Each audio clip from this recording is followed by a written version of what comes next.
Welcome to our channel. This guide will teach you how to apply dark theme for Windows 11. It is easy, so let's go.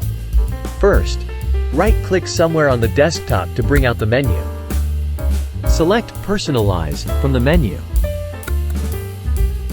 Find the dark theme from the selection of themes. It is the top middle one. Click on the thumbnail to select the dark theme. Great! You have the dark theme selected now.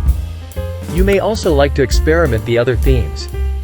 For example, this theme. It changes 4 background images every 30 seconds. Let's change back to original theme.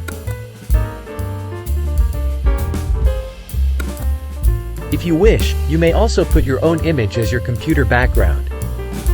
Click Background and select Browse Photos. Now you can browse your files and set your own image as background. Thank you for joining us today.